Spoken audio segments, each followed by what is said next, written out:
तो previous lecture में हमने strategies of development since independence स्वतंत्रोत्तर भारत में विकास की रणनीति का जो पहला फेज़ था वो देख लिया था, जिसे कई बार सोशलिस्ट या वेलफेयर फेज़ कहा जा सकता है, जो कि 1947 से 1991 तक चलता है।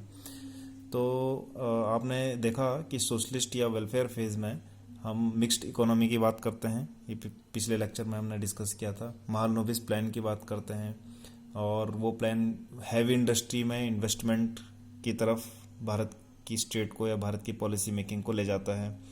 और इसके अलावा हम महालनोबिस प्लान में ये भी देखते हैं कि कैपिटल गुड्स के मैन्युफैक्चरिंग के निर्माण की क्षमता, capacity to build capital goods, इस पर बढ़ाने पे जोर दिया जा रहा था।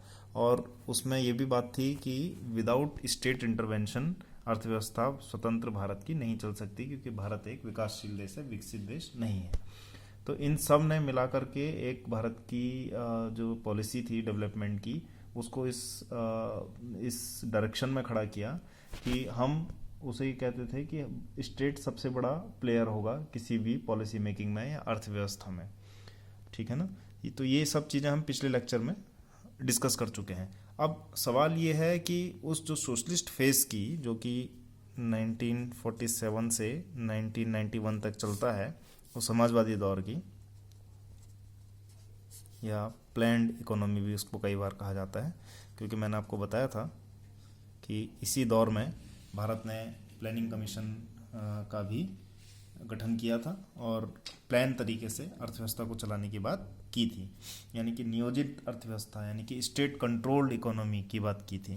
तो उस दौर की प्रमुख शॉर्टकमिंग क्या थी, शॉर्टफॉल्स क्या थी, कमियां क्या थी, डिमेरिट्स क्या थी, उसको जानना जरूरी है। क्योंकि जब उस दौर की डिमेरिट को आप एनालाइज करेंगे, तभी आप ये कह सकते हैं कि दूसरे फेज़ की तरफ हम चलते हैं, यानी कि ये फेज़ में कुछ कमियां रह गई है, अब हमको दूसरा फेज़ की तरफ जाना है, जो कि उदारवादी या नव उदारवादी फेज़ है।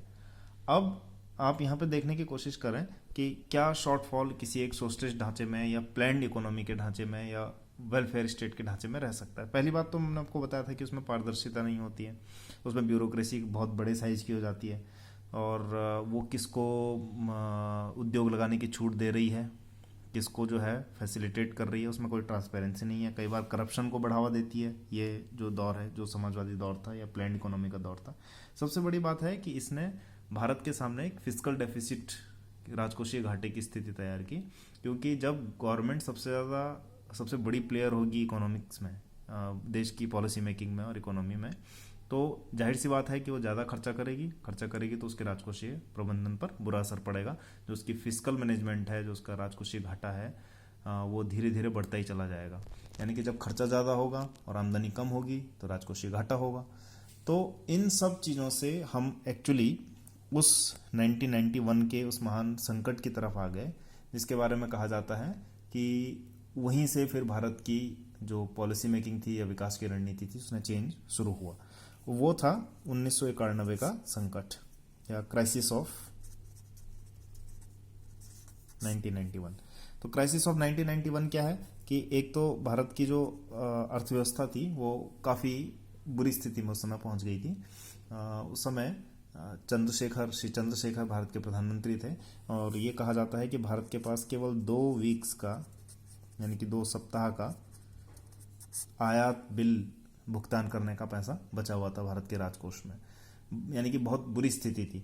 तो ये क्राइसिस की कारण क्या थे, क्यों क्राइसिस आया? एक तो पहली बात तो ये है कि भारत का जो एक एलाइज, यानी कि भारत का जो मित्र राष्ट्र था, यूएसएसआर या सोवियत संघ, उसका डिसइंटीग्रेशन हो गया था। आप में से कुछ लोग कोल्ड वॉर पढ़े होंगे, शीत युद्ध। तो वो शीत युद्ध में आप पढ़ते हैं कि सोवियत संघ का 1991 में डिसइंटीग्रेशन हो गया था। तो जब डिसइंटीग्रेशन हो गया था तो भारत का वो एक, ये कहा जाता है कि मित्र राष्ट्र था अर्थव्यवस्था के मामले में भी और डिफेंस के मामले में भी। तो वो एक जो संबल था, वो एक जो जिसे कहते हैं स्टॉक था, वो हमारा ढह गया। तो उसकी वजह से सोवियत संघ का विघटन हुआ, और इस विघटन से केवल ऐसा नहीं कि भारत का मित्र राष्ट्र था तो इसकी वजह से भारत प्रभावित हुआ, इसके लिए भी प्रभावित हुआ, क्योंकि वैश्विक स्तर पे एक जब कोई अर्थव्यवस्था, कोई बड़ी अर्थव्यवस्था गिरती है तो उसका, आप अकेले नहीं होते हैं, उसका प्रभाव जो है बाकी लोगों पे पड़ता है। आप देख सकते हैं अभी जो महामंदी आई थी 2008, 9, 10, 11 में, तो उसमें आपने देखा कि अमेरिका की अर्थव्यवस्था पर बुरा प्रभाव पड़ा तो भारत की अर्थव्यवस्था पे पड़ा। तो इस विघटन से, डिसइंटीग्रेशन से एक तो प्रभाव पड़ा। दूसरी बात है कि खाड़ी युद्ध शुरू हो गया था। खाड़ी युद्ध फर्स्ट यानी कि गल्फ वॉर फर्स्ट, जिसमें 1991 में और ऑनवर्ड ये चलता रहा 92 तक।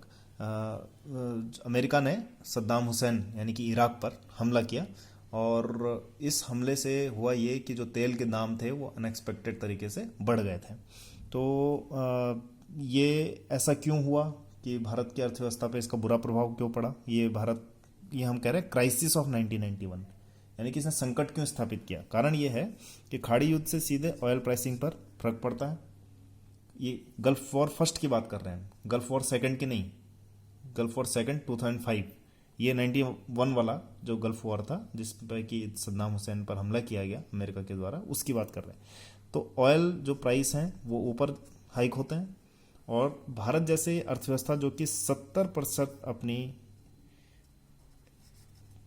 इंपोर्ट एक्सपेंडिचर जो करती है वो तेल पर करती है, उस पर बहुत बुरा प्रभाव पड़ता है। यानी कि जितना भी हम इंपोर्ट करते हैं उसका 70% जो होता है वो तेल होता है, बाकी 30% में सारे सामान होते हैं जो हम इंपोर्ट करते हैं। यानी कि भारत एक ऐसी अर्थव्यवस्था है जो तेल के इंपोर्ट पर, आयात पर निर्भर है, निर्यात पर नहीं, आयात पर निर्भर है। मतलब बाहर से मंगाती है, खुद जनरेट नहीं करती। तो निश्चित रूप से भारत पर, भारत के राजकोष पर बुरा प्रभाव पड़ा। और तीसरी सबसे बड़ी कमी भारत के सामने, भारत की अर्थव्यवस्था के सामने ये थी कि एक प्लान्ड इकोनॉमी या नियोजित अर्थव्यवस्था में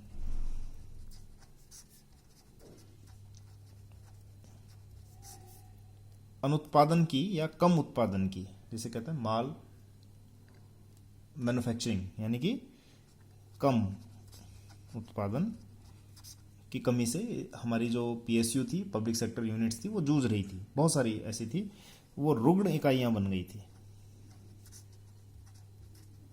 यानी कि एक रोग यूनिट्स जैसे बन गई थी। जैसे कोई भी पीएसयू है, कोई भी सरकारी कंपनी है, तो वो अगर उत्पादन नहीं करेगी तो वो क्या बन जाएगी? वो रुग्ण इकाई बन जाएगी। तो लाभ कमाने के लिए स्थापित नहीं की जाती है पीएसयू। पीएसयू का काम होता है सामाजिक आर्थिक असमानता को दूर करना। लेकिन ये भी बात सच है कि अगर वो लाभ नहीं कमाएगी तो चलेगी कैसे, सस्टेन कैसे करेगी? मान लीजिए कोई भी सरकारी कंपनी है, जैसे बीएचएल है या ओएनजीसी है, तो ये तभी तक सस्टेन करेंगी जब तक कि लाभ कमाएंगी, यानी कि कुछ ना कुछ मुनाफा कमा के सरकार को देंगी।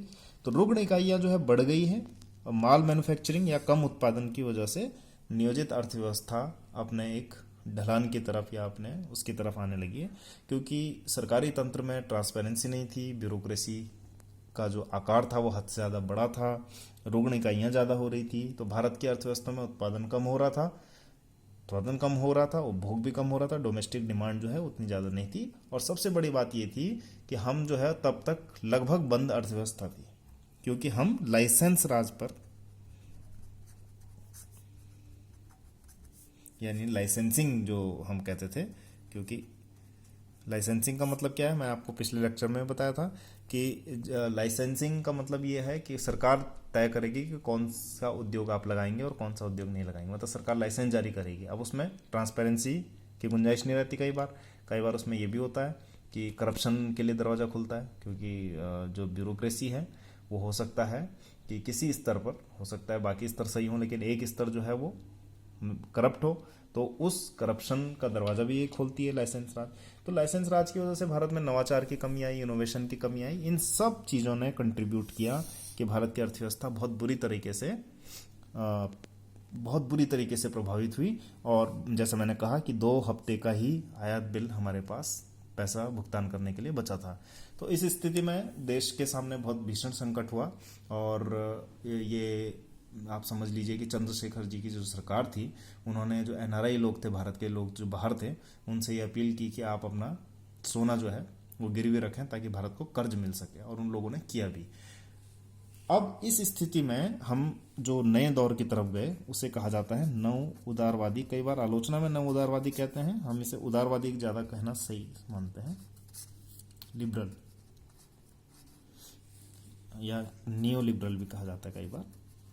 ये दोनों एक ही लगभग चीज़ें हैं, लेकिन थोड़ा सा इसमें डिफरेंस है। मतलब उदारवादी सोच को जो नया एक डायमेंशन दिया गया उसे नव उदारवादी कहते हैं। तो 1991 से अब तक ये ये फेज चल रहा है। इस फेज में हमने बेसिकली क्या किया, पहली बात तो ये है कि भारत ने आर्थिक सुधार यानी कि रिफॉर्म्स, इकोनॉमिक रिफॉर्म्स की तरफ अपना ध्यान बढ़ाया। तो आर्थिक सुधार क्या हुए? आर्थिक सुधार ये हुए, सबसे पहले तो विनिवेश हुआ। विनिवेश का मतलब भी मैं आगे बताऊंगा। इसमें जो सबसे जो की फिगर थे करने वाले, तो उस समय जो प्रधानमंत्री बने श्री चंद्रशेखर के बाद, वो थे पीवी नरसिम्हा राव।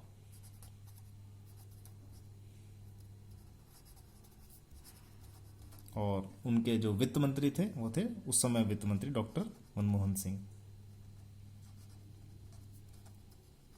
तो इस मॉडल को कई बार राव मनमोहन मॉडल भी बोला जाता है। और आप जानते हैं डॉक्टर मनमोहन सिंह बाद में भारत के 2 टेन्योर में यानी कि 10 साल प्रधानमंत्री भी रहे, काफ़ी लंबे समय तक। तो पीवी नरसिम्हा राव प्रधानमंत्री थे और डॉक्टर मनमोहन सिंह उनके फाइनेंस मिनिस्टर थे। तो इस मॉडल को राव मनमोहन मॉडल भी कहा जाता है। अब ये राव मनमोहन मॉडल क्या था? ये डॉक्टर मनमोहन सिंह ने ही आपके आर्थिक सुधार की जो आधारशिला थी वो रखी। वो था 3 चीज़ों पर बेस्ड था। शॉर्ट में इसका एक्रोनिम बना करके लोग एलपीजी भी बात करते हैं, यानी कि लिबरलाइजेशन, प्राइवेटाइजेशन और ग्लोबलाइजेशन, यानी कि निजीकरण,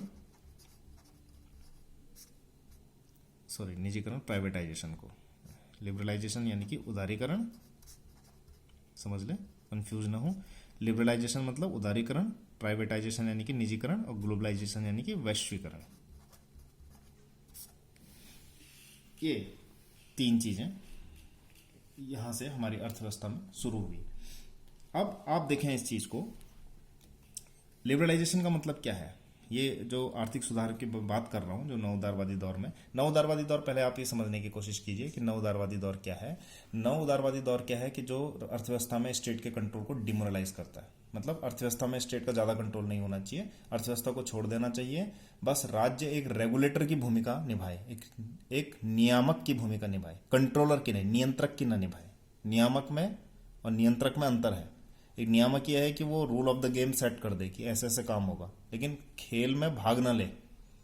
और जो नियंत्रक होता है वो हर चीज कंट्रोल करता है। तो स्टेट के कंट्रोल से अर्थव्यवस्था को छोड़ना है, खत्म करना है। इसी को लिबरलाइजेशन की बात की गई। तो उदारीकरण का मतलब क्या है कि सरकार और उदार होगी, लाइसेंस राज को खत्म करेगी। यहाँ पर जो हम लाइसेंसिंग की बात कर रहे थे, लाइसेंस राज जो कि समाजवादी दौर की विशेषता थी, उस लाइसेंस राज को खत्म किया गया, खत्म करने की कोशिश की गई कुछ हिस्सों को छोड़ करके, जैसे जो अति महत्वपूर्ण है, राष्ट्रीय सुरक्षा से है, जैसे डिफेंस से है। अब तो खैर डिफेंस में भी उदारीकरण की और निजीकरण की बात की जा रही है। फिर है प्राइवेटाइजेशन या निजीकरण, यानी कि सरकार जहां काम नहीं करना चाहती है या सरकार को जहां अनावश्यक है काम करना, वहां ना करे। जैसे मत्स्य पालन का काम है, मशरूम पालन का काम है, या बागवानी का काम है, ये सरकार निजी हाथों में दे दे। सरकार केवल वो काम करे जो कि उसके हैं, जैसे लॉ एंड ऑर्डर, डिफेंस, ठीक है। यातायात का काम है, प्राइवेट हाथ में दे सकते हैं, तो उसे कहा गया निजीकरण। और वैश्वीकरण का मतलब क्या है? वैश्वीकरण का मतलब है वस्तुओं और सेवाओं का मुक्त आदान प्रदान, जो कि राष्ट्र की सीमाओं के आर पार होता है। फिर से मैं बता दूं, free exchange of goods and services across the border of the nation state.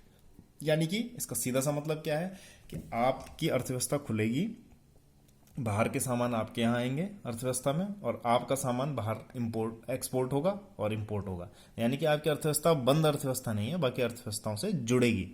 तो लिबरलाइजेशन, प्राइवेटाइजेशन और ग्लोबलाइजेशन, यानी कि उदारीकरण, निजीकरण और वैश्वीकरण के माध्यम से भारत में आर्थिक सुधारों की आधारशिला रखी गई।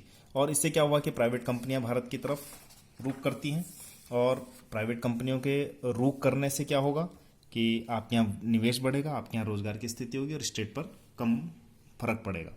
अब हम ये देखते हैं कि इस दौर में विनिवेश की बात की गई। विनिवेश क्या है? यानी कि डिसइन्वेस्टमेंट। तो रंगराजन कमेटी ने डिसइन्वेस्टमेंट को डिफाइन करते हुए कहा था कि रुग्ण सरकारी इकाइयों में सकारात्मक निजी निवेश, अ पॉजिटिव प्राइवेट इन्वेस्टमेंट इन रोग यूनिट्स ऑफ गवर्नमेंट, यानी कि जैसे कोई कंपनी सही प्रदर्शन नहीं कर रही है तो उसको सरकार उसके 50% से ज़्यादा या जितने भी सरकार उचित समझे शेयर मार्केट में बेच दे, पब्लिक इश्यू कर दे, यानी कि उसकी ओनरशिप किसी और को दे दे। तो ये क्यों जरूरी है? ताकि सरकार का राजकोषीय घाटा कम किया जा सके। तो आज हम देखते हैं कि भारत अपने आप को कहता है कि भाई हम टॉप 5 अर्थव्यवस्थाओं में शामिल हैं। तो इसके पीछे कहीं ना कहीं इन आर्थिक सुधारों का भी है कि भारत की अर्थव्यवस्था जो है वो लगभग अभी रिसेंटली कुछ ईयर से 8% या 6% या 7% के रेट से ग्रो कर रही है। तो उसमें इन नवोदारवादी नीतियों का भी बहुत बड़ा एक योगदान है। तो आज हम जो दौर देख रहे हैं वो नवोदारवादी दौर है। इस दौर की शॉर्टफॉल्स क्या हैं ये भी मैं थोड़ा सा आपको बहुत डिटेल में बता दूं कि कई बार ये आय की असमानता को चौड़ा करती है, यानी कि गरीब गरीब रहता है, अमीर अमीर से अमीर होता चला जाता है। और दूसरी बात है कि रुग्ण पूंजीवाद को भी कई बार बढ़ावा देती है, यानी कि रोग कैपिटलिज्म जिसे कहते हैं या क्रोनिक कैपिटलिज्म जिसे कहा जाता है। लेकिन इस सब के बावजूद जो कि हमने जैसे बताया कि भारत की अर्थव्यवस्था ग्रो कर रही है, तो इन्हीं आर्थिक सुधारों का परिणाम है।